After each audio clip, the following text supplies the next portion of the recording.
isn't it? Either you were everything you felt, or you just didn't feel yourself, the feeler, at all. Just as you didn't see your eyes. All or nothing. As is said in an ancient Chinese text called The Secret of the Golden Flower, between the all and the void is only a difference of name. Now, put your hands back on your lap, palms upward, one upon the other, and just let go of it all.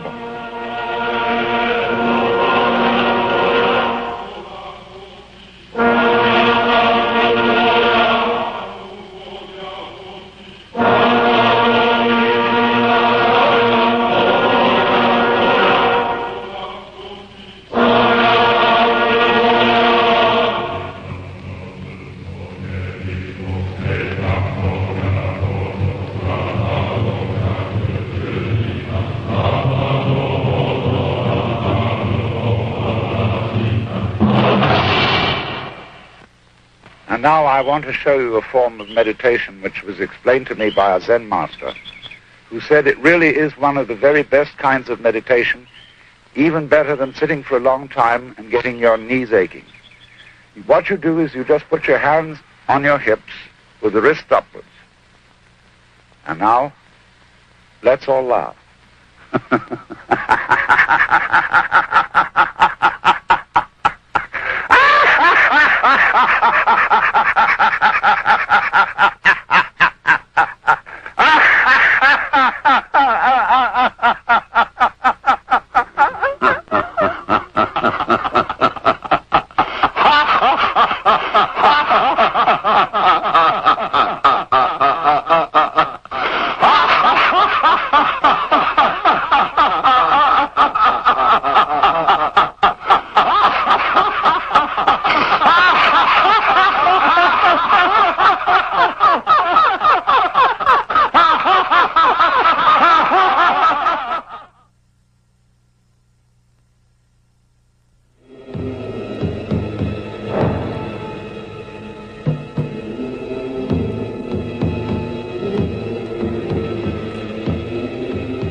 Since the beginning of time, people have felt that there was something outside themselves, some power greater than themselves, which they feared and honored. After thousands of years, it was discovered that this power was not only without, but also within. It was at this point that meditation was begun, and through the centuries and many cultures, a variety of techniques have been developed for this journey inward.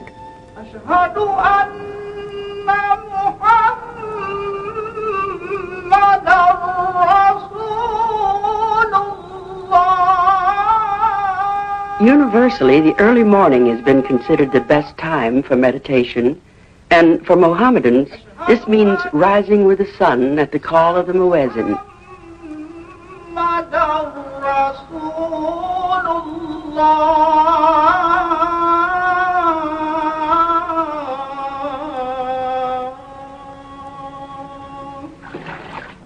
Ritual ablution is the first of a series of gestures and postures which have symbolic meaning.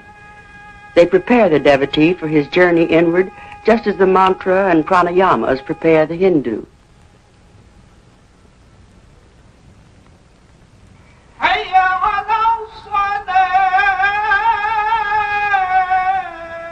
With each of these gestures, the devotee silently recites passages from the Quran. The constant repetition engages the rational mind in automatic behavior, thus freeing the intuitive for that leap to enlightenment which is the objective of all meditation. حي على الفلاح.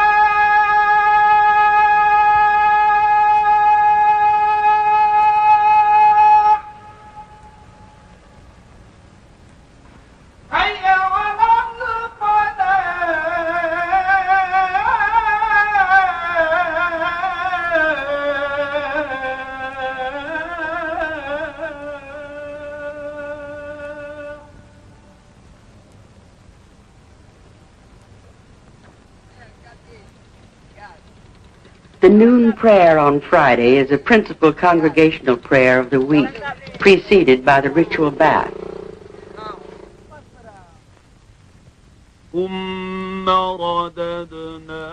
Observance of these prayers is an essential religious duty. The first is a recitation of the phrase, God is most great, with the hands open on each side of the face. This is followed by other passages from the Quran while standing upright, bowing from the hips, gliding to the knees, and prostration with the face to the ground. Quite possibly, many simply go through the motions and never bring the self into focus at all. But here in the mosque, some of the ingredients for successful meditation are present: a quiet place, a reverent attitude, and proper posture. Posture is of great importance in all disciplines. For Hindus, the lotus position. For Christians, kneeling. Muslims combine standing, kneeling, and prostration. Bismillahirrahmanirrahim.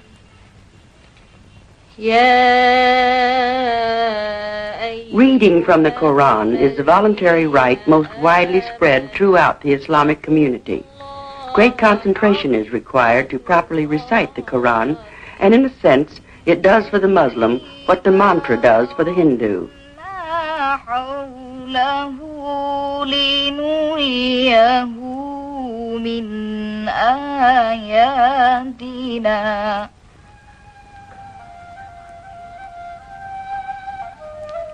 Among Muslims is a sect called Sufi who use dance as a meditation.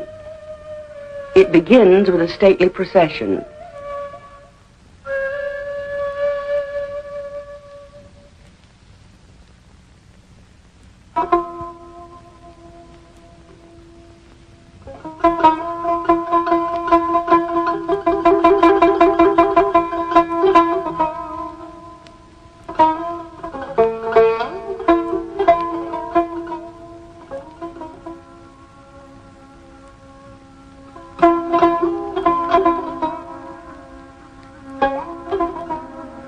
The sheikh takes his position as the axis of the universe, since the dance is the outward representation of the circling of the spheres and the inward symbol of the circling movement of the soul caused by the Sufi's fervent love of God. The dancer enters the orbit of the sheikh with the right palm upwards as a receptacle of heaven and the left palm downwards to transmit heaven to earth.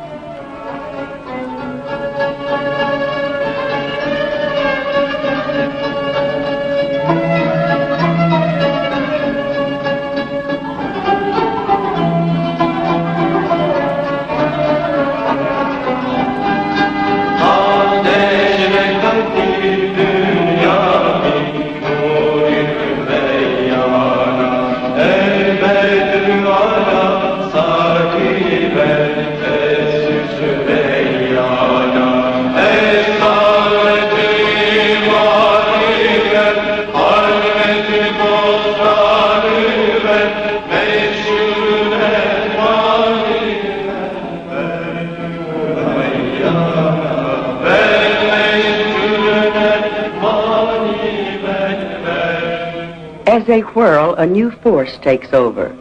Balance and coordination are maintained, but now mysteriously overseen by a force beyond the individual.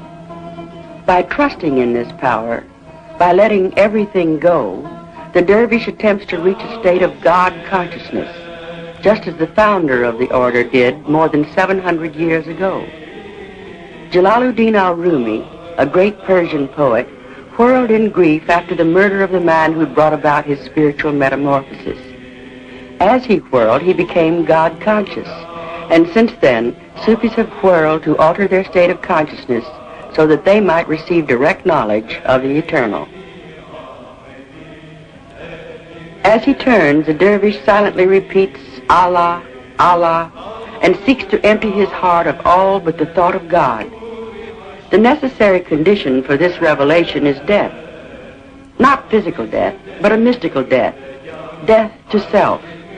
The Persian mystic Abu Sa'id said, "The veil between the servant and his Lord is neither heaven nor earth, neither throne nor threshold. The real veil is your egotism, your thinking of yourself.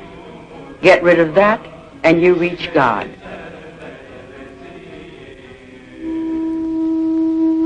In Buddhist meditation, the highest wisdom is found not in distinct ideas, but in the tranquil silence that transcends all thoughts, all reasoning, in the total extinction of craving and desire. One is not preoccupied with the past or future, right or left, up or down. One is simply in the present, in the eternal now, asked to concentrate on one thing